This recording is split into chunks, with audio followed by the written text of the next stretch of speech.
राधे राधे। मैं हूं निखिल गर्ग, फिर से स्वागत है आप सभी का वृंदा टेम्पल ऑफ कॉमर्स में। एंड आज मैं आप फिर से एक नया आपको टॉपिक लेके आया हूँ इंपॉर्टेंट एग्जाम सीरीज के अंदर बिजनेस का आपका चैप्टर प्रिंसिपल्स ऑफ मैनेजमेंट, जिसको हम दो पार्ट्स में करेंगे आपका। फर्स्ट आज हम करेंगे हेनरी फ्योल के principle and management. Principle of management basically क्या चीज़ होती है, उसके क्या फीचर्स हैं, क्या इंपॉर्टेंस है। तो फटाफट से शुरू करते हैं आपका प्रिंसिपल ऑफ मैनेजमेंट का फर्स्ट पार्ट है फेल के 14 प्रिंसिपल्स ऑफ मैनेजमेंट। बट उससे पहले जिन व्यूअर्स ने हमारा चैनल सब्सक्राइब नहीं किया है तो फटाफट से चैनल को सब्सक्राइब करें एंड हमें सपोर्ट करें।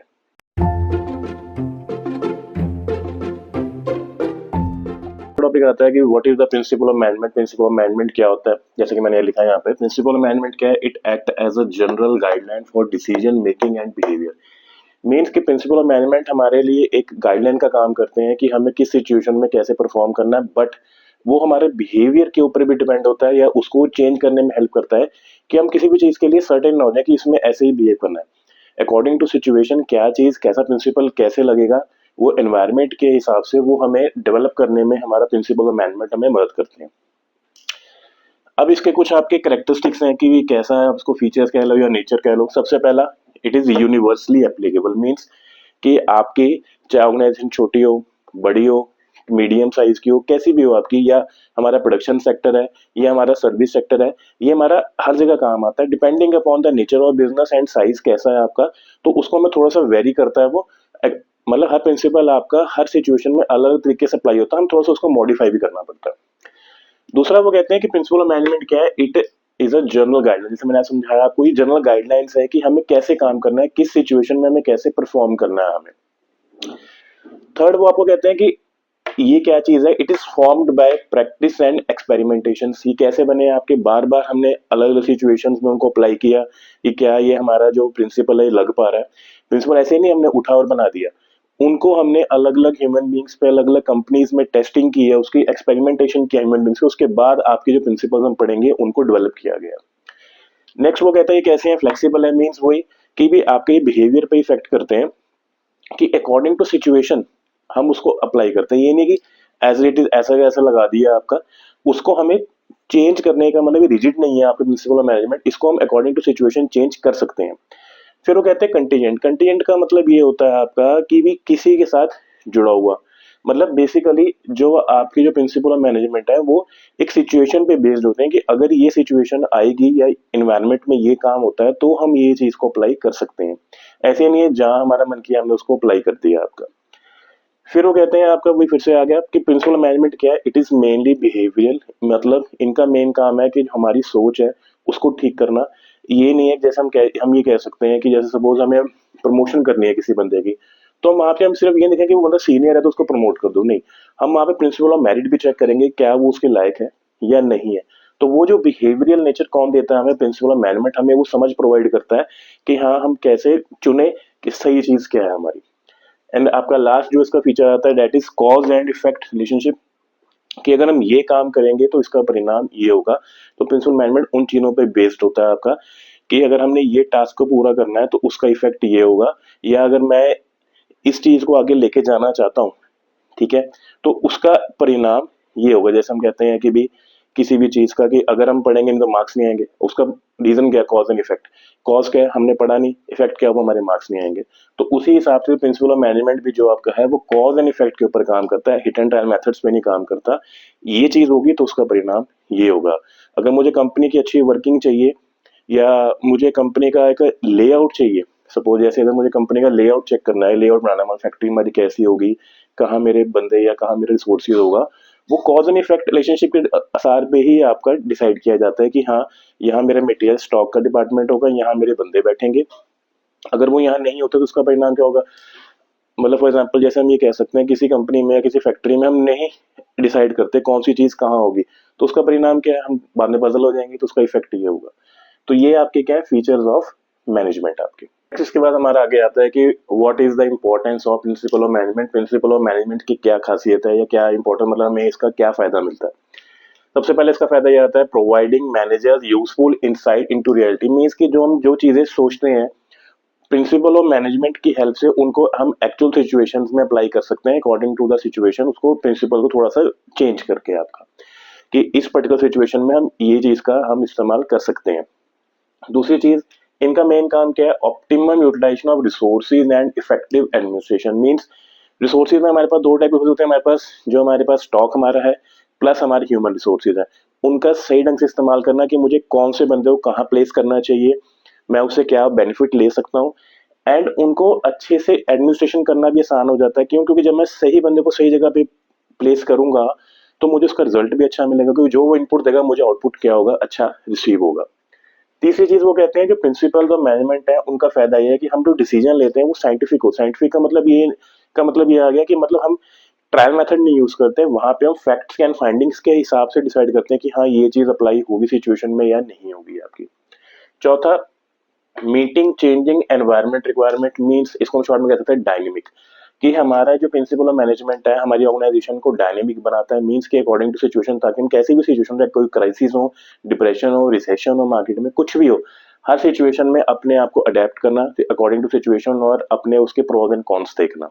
तो वो हमें हमारी एनवायरमेंट को, हमारे बिजनेस को डायनेमिक बनाता है कि हम हर सिचुएशन को सर्वाइव कर सकें।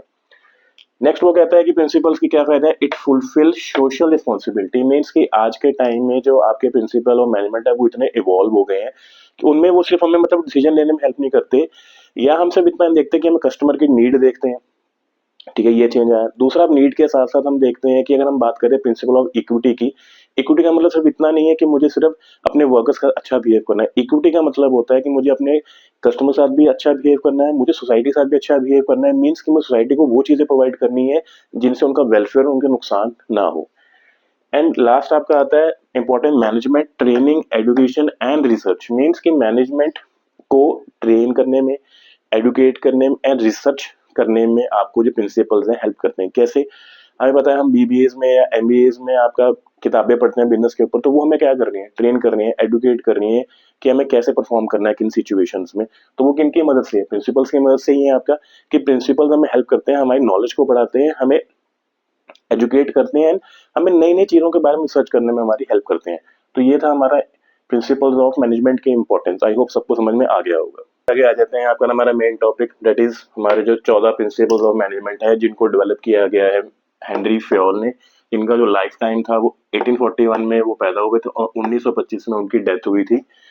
छोटा सा इनमें आपको जो पॉइंट्स आपको ध्यान रखने हैं जो एमसीक्यूज में आपको आ सकते हैं, वो ग्रेजुएट कब हुए आपके 1880 में, एंड उसके बाद वो मैनेजिंग डायरेक्टर बने 1888 से लेके 1918 तक वो आपके डायरेक्ट मैनेजिंग डायरेक्टर रहे कंपनी में।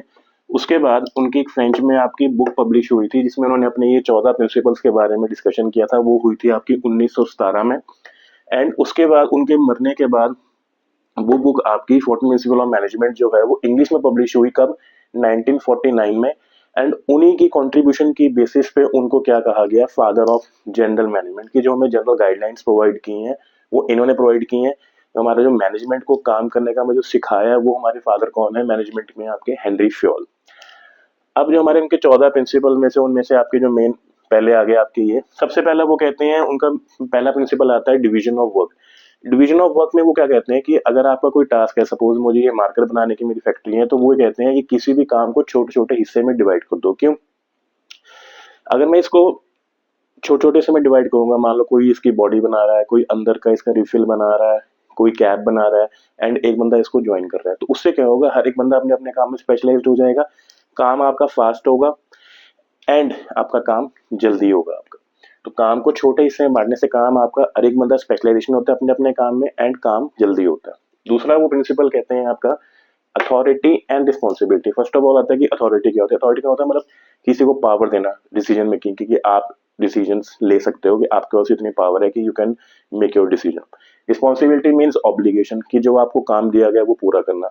तो किसी भी ऑर्गेनाइजेशन में अगर हम किसी भी एम्प्लॉय को अथॉरिटी देते हैं तो उसके साथ रिस्पॉन्सिबिलिटी भी हमें उतनी ही बैलेंस में देनी चाहिए। मीन्स कि दोनों का जो रिलेशनशिप है वो कैसा होना चाहिए, बैलेंस्ड। मीन्स अगर आपकी पावर ज्यादा होगी, रिस्पॉन्सिबल नहीं होगा तो वो काम ढंग से करेगा नहीं, रिस्पॉन्सिबिलिटी ज्यादा हुई, पावर नहीं हुई तो वो काम ढंग से कर नहीं पाएगा। इसलिए दोनों के बीच में बैलेंस होना बहुत जरूरी है। थर्ड वो कहते हैं प्रिंसिपल ऑफ डिसिप्लिन। इनका डिसिप्लिन का मतलब है कि हर एक बंदा जो हमारे हर एक एम्प्लॉय है वो हमारे ऑर्गेनाइजेशन के रूल्स का फॉलो करे, क्योंकि अगर हम ऑर्गेनाइजेशन के रूल्स के हिसाब से नहीं चलेंगे तो हमारी ऑर्गेनाइजेशन कभी भी ग्रो नहीं कर पाएगी। फोर्थ वो कहते हैं आपका अगला principle, principle of unity of command. इसका मतलब होता है वो कहते हैं कि भी एक सबॉर्डिनेट के ऊपर एक टाइम पे एक ही बॉस होना चाहिए। मीन्स ऐसा नहीं है कि उसको वो मार्केटिंग डिपार्टमेंट वाला भी कुछ कह रहा है, फाइनेंस डिपार्टमेंट वाला भी कुछ कह रहा है, या सेल डिपार्टमेंट वाला भी कुछ कह रहा है।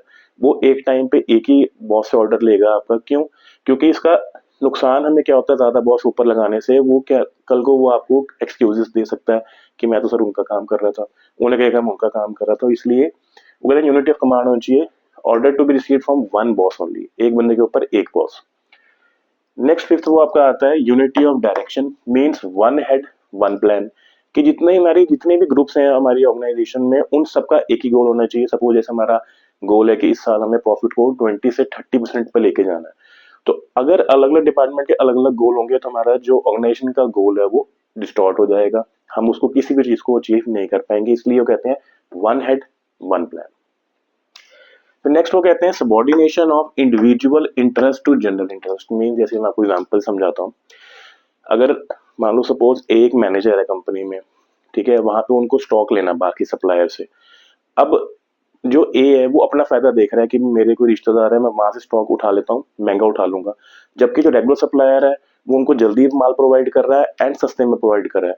तो वो कहते हैं कि किसी भी बंदे को अपना फायदा नहीं देखना, उनको किसका देखना है, आपका कंपनी का फायदा देखना है। अगर वो अपना फायदा देख रहा है तो उसको अपने फायदे को भूल के किसके लिए काम करना चाहिए, कंपनी के फायदे के लिए, मतलब ऑर्गेनाइजेशनल इंटरेस्ट के लिए।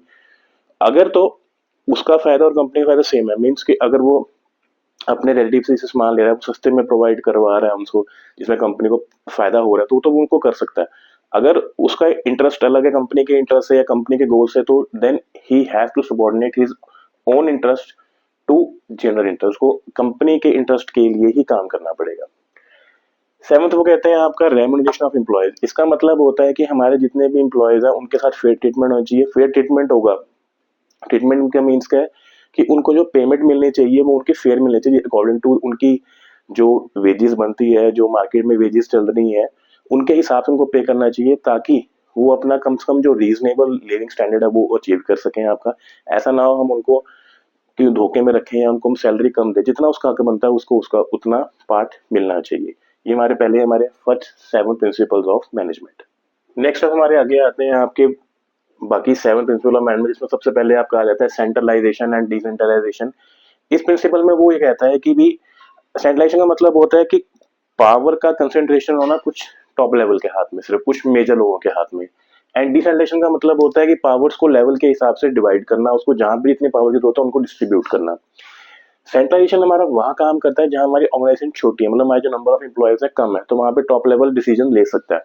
बट कोई बड़ी फर्म्स है लाइक टाटा बिरला या अडानी ग्रुप, कोई भी है, वहां पे हमारा क्या काम करता है, डिसेंट्रलाइजेशन काम करता है। अब हर एक बंदे में जो अडानी ग्रुप के जो आपके मेन बोर्ड ऑफ डायरेक्टर्स हैं वो हर जगह थोड़ी जाएंगे आपका डिसीजन लेने के लिए। तो इसलिए वहां पे जो डिसेंट्रलाइजेशन वर्क करता है कि उनको सबको वहां पे जो बड़े बड़े उन्होंने सीईओ बना रखे हैं वो मैनेजर्स क्या करते हैं, डिसीजन को लेते हैं। नेक्स्ट आता है principle of scalar chain, most important topic आपका। इसका मोस्टली क्वेश्चन आपका आता ही आता है केस स्टडी की फॉर्म में। स्केलर चेन प्रिंसिपल ये कहता है आपका कि अगर सपोज करो डी को ई से कोई बात करनी है, तो कहते हैं वो इन्फॉर्मेशन कैसे होनी चाहिए, डी बी को बताएगा, बी से ए पे जाएगी, ए से सी, सी से ई। इसका फायदा क्या है कि कोई भी आपके डिसीजन होंगे वो सारे ले सकते हैं, सभी मतलब सबको पता लग जाएगा कि ऑर्गेनाइजेशन में क्या चल रहा है, सबको हर चीज के बारे में इंफॉर्मेशन होगी। बट वो कहते हैं अगर कोई इमरजेंसी है, कि इमरजेंसी की सिचुएशन में अगर डी को ई से बात करनी है, तो वहां पे एक सॉल्यूशन उन्होंने निकाला जिसको बोलते हैं गैंग प्लैंक। मींस कि जो बंदे अगर सेम लेवल पे काम कर रहे हैं, मतलब दोनों, एक डी डिपार्टमेंट का हेड है, ई मार्केटिंग का हेड है, तो इन सिचुएशंस वो सीधा डायरेक्टली आपस में बात कर सकते हैं आपका। तो ये इसका सॉल्यूशन है किसका, आपका स्केलर चेन का गैंग प्लैंक आपका, कि जो अगर सेम लेवल्स पे बंदे बैठे हैं वो आपस में सीधी तरह बात कर सकते हैं। नेक्स्ट आपका आता है प्रिंसिपल ऑफ ऑर्डर। ऑर्डर का मतलब ये नहीं कमांड देना, ऑर्डर का मतलब होता है orderly arrangement of man and material. मेरी ऑर्गेनाइजेशन में क्या है, बंदे होंगे या सामान होगा, तो उनका प्रॉपर एक जगह होनी चाहिए कि कहाँ मेरे बंदे बैठते हैं और कहाँ मेरा सामान होता है। अब ये तो है नहीं ऐसा मैं किसी को ढूंढना हो कि भी मुझे रमेश को ढूंढना है तो मैं ढूंढता हूँ ऑर्गेनाइजेशन में कहाँ बैठा है वो। तो किसी की हर जगह की प्लेस प्रॉपर डिसाइड होनी चाहिए, कौन सा बंदा कहाँ बैठता है, हमारा सामान कहाँ पे लोकेटेड होता है आपका।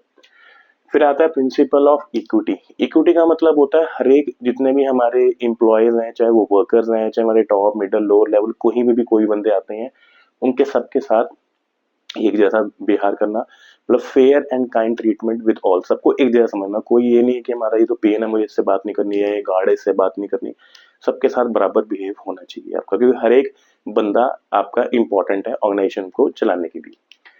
फिर आता है आपका नेक्स्ट मेन आपका स्टेबिलिटी ऑफ पर्सनल। इसका मतलब होता है कि भी हमें अगर कंपनी को चलाना है या कंपनी को लॉन्ग रन रखना है या मुझे अपने एम्प्लॉय को मोटिवेट करना है, तो हमें बार बार नए एम्प्लॉय रखने की जगह जो हमारे पास बंदे हमारे पास हैं उन्हीं को ही स्टेबल करो, कि वो जल्दी कंपनी छोड़ के ना जाए या हम ना निकाल दें उनको आपका। क्यों? क्योंकि बार बार से रिक्रूटमेंट करोगे, सिलेक्शन करोगे, ट्रेनिंग करोगे, डेवलपमेंट करोगे बंदे की, खर्चा ज़्यादा होगा, कंपनी को नुकसान होगा। तो सबसे कंपनी का फायदा क्या होता है कि हमारे जो करंट जो हमारे एम्प्लॉयज काम कर रहे हैं वो ज़्यादा देर तक काम करें, उनका जो टेन्योर हो, टाइम पीरियड हो काम करने का, वो लंबा होना चाहिए हमारा।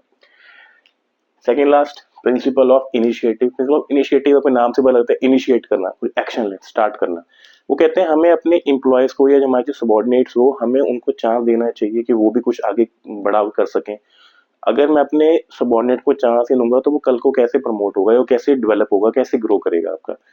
तो प्रिंसिपल ऑफ इनिशिएटिव आपको हेल्प करता है कि भी हम जैसे एक प्रोग्राम चला सकते हैं कि यार ये हमें एक डील करनी है या हमें इन्वेस्टमेंट करनी है। आप 4 बंदे चुन लिए कि 4 बंदों को कहा कि आप सब अपनी-अपनी राय दो। उससे क्या होगा, वो अपना दिमाग लगाएँगे, इनिशिएट करेंगे, हम इसके लिए क्या-क्या प्लान कर सकते हैं। तो जो बेस्ट होगा, उनको हम चुन सकते हैं कि आप ही इस कॉन्ट्रैक्ट को पूरा करो या जॉब को पूरा करो आपका। इससे क्या होगा, हमारे पास फ्यूचर टैलेंट डेवलप होता है। And last but not least, Spirit the corps. इसका मतलब होता है कि हमें टीम वर्क की ज़रूरत है, हमें ग्रुप की ज़रूरत है। जैसे फॉर एग्ज़ाम्पल कि हमें अकेला होकर काम नहीं करना, काम आई से नहीं होता, काम वी से होता है। मतलब मैं से काम नहीं होगा, हम से काम होगा आपका। सपोज़ हमारे 5 बंदों की एक टीम है, उनको हमने कहा कि आपको 1 दिन में ये 100 मार्कर्स बनाने हैं, ठीक है? अब उसमें से एक बंदा बाय चांस बीमार हो गया, ठीक है? बचे 4, सबने डिवाइड किया था, हम 20-20 मार्कर्स ईच बनाएँगे। अब एक बीमार हो गया, तो उसने 10 मार्कर ही बनाए, वो छुट्टी पे चला गया। अगर मैं देखूंगा कि अपना-अपना काम मैंने तो पूरा कर दिया, बाकी 3 नहीं पूरा कर दिया, एक बंदा रह गया जिसने काम नहीं किया, उसके 10 रह गए। अगर हम टीम एफर्ट को, अगर मैं या टीम वर्क को या अपने ग्रुप को मैं नहीं इंपॉर्टेंस दूंगा तो मैं छोड़ दूंगा। टोटल मेरा टारगेट कितना चाहिए हुआ, 90, मेरा ग्रुप फेल हो जाएगा। बट अगर मैं मिलके काम करता हूँ कि नहीं मुझे टीम एफर्ट पूरा करना है, मुझे अपनी टीम के लिए काम करना है, तो जो उसका 10 मार्कर्स रह गए हैं वो आपस में डिसाइड, वो जो बाकी बचे 4 हैं वो क्या करेंगे, बांट लेंगे कि अपना काम करने के बाद यार हमें अपनी टीम को आगे लेके जाना है, हमें टीम वर्क में काम करना, हमें ये देखना उसने काम किया या नहीं किया, उसकी क्या मजबूरी थी, या वो बीमार हो गया या क्या हो गया।